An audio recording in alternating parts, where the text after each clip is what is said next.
This spring, Memorial initiated a Kickstart program for high school students who are scheduled to start university this fall. The program offered a selection of remote and online courses from various disciplines through a special spring semester. In addition to getting a head start on their university studies, it was also an opportunity for students to get an idea of what to expect from the remote teaching and learning experience. But it wasn't just an opportunity for students to get their feet wet. For some educators, it was their first foray into teaching remotely too. This was the case for Dr. Stephen Decker, assistant professor in Grenfell campus's Environment and Sustainability program. While he had plans to teach online in the fall, being involved in the Kickstart program helped him refine his course and his approach for interacting with students. In addition to discovering some benefits to the online format, Dr. Decker sheds light on his plans for remote lab work and how he's integrating practical examples in his teaching to make course content relevant and facilitate students' learning.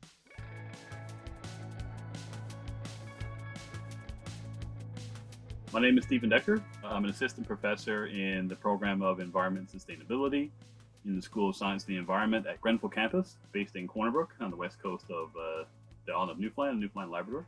This summer I'm teaching a introductory course to Environment and Sustainability as a Kickstart course. So it's mainly designed for students that have just finished high school. They're going to be transitioning into a regular university course this fall to give them a chance to become familiar with the subject material course, but also the online learning platform. So teaching the Environment and Sustainability 1000 as a Kickstart course over the summer has been interesting for me. When we offer those first year classes in the classroom, sometimes it is hard to get discussion going with first year students. It's new, the classes are usually a little bit larger. So, having students throw out questions or throw out responses to my questions can be a bit challenging. But what I found in the remote delivery platform, every week I have live sessions with my students. So I've posted lecture notes online. And then once a week, I do a live session where I review those lecture notes with the students. And as we're reviewing those lecture notes, I'm kind of going through what we covered or what the lecture material covered over the past week. And I can throw out questions to students. And even though their cameras might not be on as I had expected they might be, they're there in the chat function. So I can see that they're online, and they can put the responses to my questions in the chat box. They can just type them in. And also, I've been able to incorporate discussion forums as well in the content for the course, so students can actually go in and type responses to certain discussion points. So I found that I'm getting a different type of interaction with first year students that I might not normally get in the classroom when we teach these first year classes. I'm also teaching Geography 1050, which is our introductory geography course. And that one's going to have more of a remote delivery format. So that means that every week I'll have live sessions to review course material with students. And I'm also teaching a 4th level class, Geography 4405, which is focused on parks and protected areas, planning and management. The 4th year class is a little bit more challenging because that class has a lab component. And usually for the labs, of course, we're in a laboratory or we're doing more practical exercises, more skills-based exercises. So the lab component, I've changed the lab component to be more of a research-based lab. So as opposed to students being able to visit Grossmore National Park and talk about some of the challenges and opportunities that the folks are facing up there, the students are going to be reviewing park management plans from across Canada, for instance, and looking at some of the challenges and opportunities facing parks across Canada. So that's a significant shift in the way that the labs are going to be structured to move from a hands-on face-to-face interaction to do skills development. Some of the other courses that our program offers a variety of different courses, of course, including classes like GIS, Geographical Information Systems. And GIS is a class that requires computer use and computer skills. But we're fortunate that our instructor for that class has some familiarity with and a willingness to develop labs around a software platform called GIS Online. So students are going to be able to use some of that software that they would normally use in our computer labs on campus from home. I think one of the benefits of online delivery and remote teaching is it provides an opportunity for those students that are requiring special accommodations to interact with the subject matter and interact with the course in a different way as well.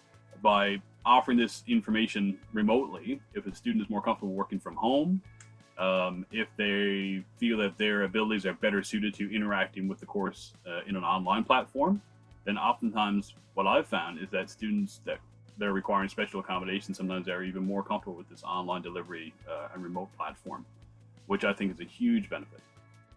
And the flexibility of timing as well. So when we go completely online, if we don't have any synchronous delivery requirements, so that means that students can complete the course material whenever they need to. If they have work commitments or family commitments, then they can better interact with the course material on their own schedule. So it's flexible in a variety of ways.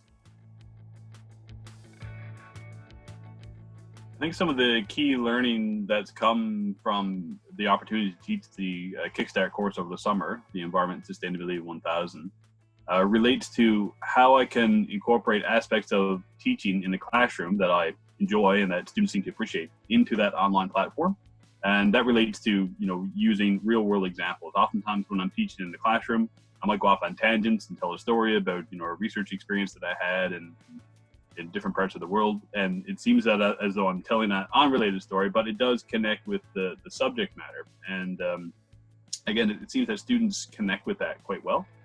So one of the key learnings for me is how can I, replicate that in the online delivery, and the discussion forums and the live chat sessions, I think provide an opportunity to do that. Another key learning, I think, for me as a professor at the university is to rely on my colleagues. So as all the professors move to online learning this fall, of course, there's going to be a range of comfort levels with doing that. So some professors have been delivering information using online platforms for a number of years now. Some folks come from other universities where they have a lot more online delivery options than what now we've had at Memorial University.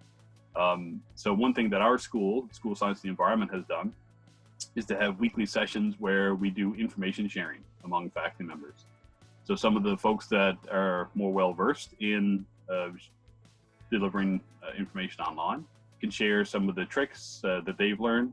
They can share some of the ways that they've set up their course shell, that interface for students. And we've all been able to learn from that. I know I have learned quite a bit from that. So I think one of the key learnings is to look at your teaching process, figure out what works and what you want to maintain as we transition to the online and remote delivery. And then, rely on your colleagues and look for tools that are available in the online platforms like Brightspace to be able to replicate and continue that. And also it goes the other way as well. If you, as a professor, at the end of every year, of course, we do our course evaluation questionnaires.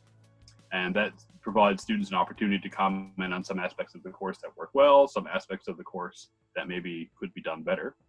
So if you've identified as a professor some aspects of your course that need improvement, then maybe there's some aspects as well that you could identify tools and tricks and techniques that are available in the online platform to help address some of those challenges maybe that you've been trying to or struggling to address in the classroom. So in terms of the lessons learned, I think being able to bring forward and making sure we're still doing the connection with the real world examples, and also highlighting and drawing upon some of the tools that are available in the online setting, and drawing upon the experiences of our colleagues as well, to be able to really target and continue on those aspects of our teaching that work well and address some of the challenges maybe that we've had in our teaching in the past. I think those are the key learning pieces.